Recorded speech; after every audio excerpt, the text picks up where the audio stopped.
Hi అండి, నమస్తే అందరికీ. వీడియో నచ్చినట్లయితే లైక్ చేయండి, షేర్ చేయండి. Thank you. మన పేర్ని నాని గారు రేషన్ బియ్యం కేసులో ఈరోజు వాళ్ళ మిసెస్ని స్టేషన్కి పిలిచి విచారించడం జరిగింది. అయితే ఈ సందర్భంగా ఎక్కువసేపు ఆవిడని విచారించారని చెప్పేసి పార్టీకి సంబంధించిన వాళ్ళ నాయకులు కొంత నిరసన తెలియజేయటం, ఇదంతా జరిగిన తర్వాత ఆయన మీడియా ముందుకు వచ్చి పేర్ని నాని గారు బాధపడతా ఉన్నారు.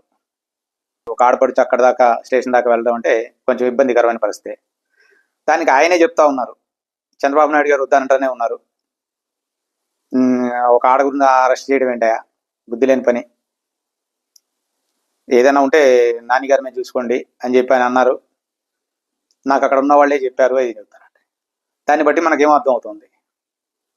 ఒక ప్రభుత్వం పరిధిలో జరిగిన చర్చలు కూడా పేర్ని నాని గారి దాకా వెళ్తా ఉన్నాయంటే ఇది ప్రభుత్వపు అసమర్థతే అనుకోవాలి. ఒక లెక్క చెప్పాలంటే ఆయన మీడియా ముందు చెప్తున్నారంటే ఇంకా అప్పుడు ఏమనుకోవాలి మనం. సరే, అది తీసి పక్కన పెడితే ఈరోజు ఆవిడ్ని ఇరికిచ్చింది ఎవరండి? మీరే, పేర్ని నాని గారే కదా ఇరికిచ్చింది. ఇప్పుడు ఆ గూడెం మేడం గారి పేరు మీద ఉంటానే మేడం గారిని పిలవాల్సి వచ్చింది. అది పూర్తి ఎంక్వైరీ పూర్తి అయ్యేటప్పటికి 7,575 బస్తాలని చెప్పేసి తేలింది. ఇప్పుడు కూడా పేరు మీద ఉంది కాబట్టి మేడం గారిని విచారిస్తున్నారు. వాళ్ళని ఆవిడ అరెస్ట్ చేయలేదు కదా, విచారించారు. అది కూడా బాధాకరమే.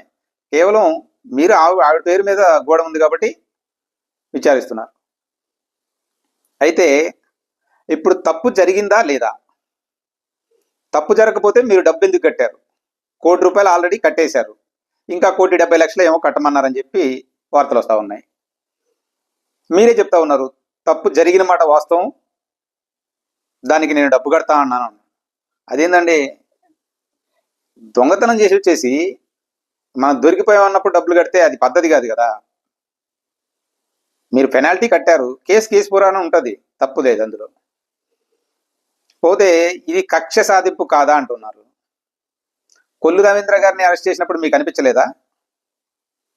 ఆయన ఎవరి విషయంలో అయినా జోక్యం చేసుకునే మనిషా? అంత అసలు ఆయనకు సంబంధం లేని కేసు, మర్డర్ కేసు అంటగట్టారు కదండి. ఆ రోజు వాళ్ళ భార్య బిడ్డలు బాధపడలేదా? వాళ్ళు బాధపడి ఉంటారు కదా. దాని దాకా ఎందుకు? కోడెల సుప్రసాద్ గారి కేసు ఏంటి? ఒక ఫర్నిచర్ ఆయన ఇంటి దగ్గర ఉన్న దానికి ఆయన ఎంత ఖరీదైతే అంత కడతానని లెటర్ కూడా పంపించారు. ఆయన మీద కేసు పెట్టడం, ఆయన అంతలా అవమానించడం ఆ రోజు అంత అవసరమా? మరి కొల్లు రవీంద్ర గారు అయితే నిజంగానే మీరు అన్నట్టు కొంత ఆయన పట్టుదల ఉండే ఉంటుంది. ఆయనకు సంబంధం లేని కేసులో ఆయన ఇరికిచ్చి జైలు పాలు చేసిన మాట వాస్తవం కదా. ఇప్పుడు ఒక్కరోజైనా జైల్లో పెట్టాలంటున్నారు అంటే పెట్టకుండా ఎందుకుంటారండి? కాకపోతే దాని నుంచి ప్రజల గురిగేది ఏం లేదు. మీకు డిపార్ట్మెంట్ అంటే అంత గౌరవం ఉందా? ఒకసారి చూడండి.